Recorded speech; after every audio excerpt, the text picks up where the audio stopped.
일이 이렇게까지 되었으니 내가 장차 어디로 가야 하겠는가. 그러니까 선조가 도망은 가야겠는데 내가 어디로 가면 좋겠느냐.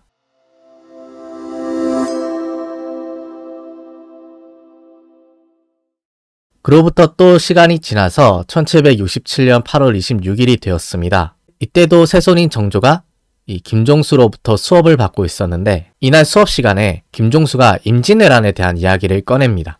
그러면서 임진왜란 당시의 일을 설명을 하는데요. 김종수가 정조에게 이렇게 말을 해요. 임진왜란 당시 임금의 어가가 의주로 간 것은 후에 명나라로 망명할 뜻이 있었던 것입니다. 그 의론을 주장하는 자들과 반대하는 자들은 모두 당대에 이름 있는 신하들이었습니다. 우리가 잘 알듯이 임진왜란이 터졌을 때 선조가 의주까지 피난을 가잖아요. 근데 선조가 그때 의주로 간 것은 여차하면 명나라로 망명하려고 했다는 것이에요. 그때 사정을 사료를 통해 한번 보면은 이제 1592년 임진왜란이 터졌을 때 선조가 신하들을 불러서 이렇게 말을 해요.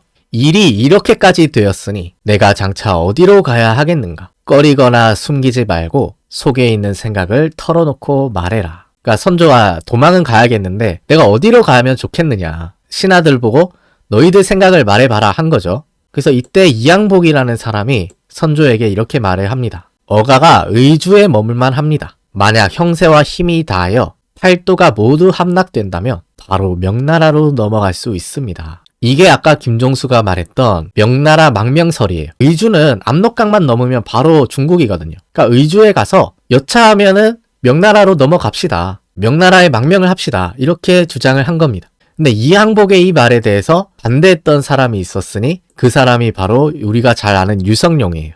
유성룡은 명나라 망명설에 대해서 절대 안 된다고 이렇게 반대를 합니다. 불가하옵니다. 어가가 조선 땅을 한 걸음이라도 벗어나면 그 순간 조선은 더 이상 우리 땅이 아니게 됩니다. 제가 역사를 공부하면서 조선시대에 있었던 여러 명장면, 명대사를 꼽으라고 하면 저는 5위 안에 이 장면을 넣고 싶어요. 왕의 어가가 한 발자국이라도 조선 땅을 벗어나면 그건 그 순간 조선이 아니게 된다. 뭐 의주까지 피난 가는 건 어쩔 수 없다 하지만 다른 나라로 들어가서는 안 됩니다. 당신이 다른 나라로 한 발자국이라도 들어가는 그 순간에 조선은 이미 조선이 아니게 됩니다. 이렇게 그 급박하고 위험한 상황에 유성룡이 이렇게 건의를 한 거예요. 근데 뭐 그 위급한 상황에 선조가 유성룡의 말이 들어올 리가 없었겠죠. 그래서 선조가 이렇게 말을 합니다. 명나라에 내부하는 것이 본래 나의 뜻이다. 여기서 내부라는 것은 붙겠다는 거예요. 여차하면 조정을 명나라에 붙이겠다. 사실상 그 명나라에 빌붙겠다는 거죠.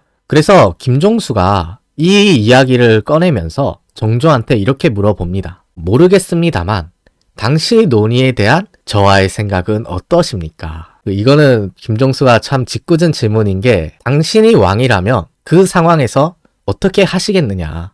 당신도 선조처럼 명나라로 가겠느냐? 아니면 유성룡의 말처럼 조선에 남겠느냐? 당신이 왕이라면 어떻게 하겠냐? 이런 의도도 포함되어 있는 거거든요. 당시 정조가 선조의 자리에 있었다면 정조는 어떻게 말을 했을까요? 김종수의 이 질문에 대해서 정조의 답은 간단했습니다. 정조가 이렇게 말을 해요. 요동으로 건너가선 안 된다는 주장이 타당하다. 그 압록강을 넘으면 요동이거든요. 그러니까 한마디로 중국으로 넘어가선 안 된다. 아무리 급박한 상황이라도 나라를 버리고 도망가선 안 된다는 거죠. 유성룡의 주장이 훨씬 타당하다. 이렇게 대답을 했습니다.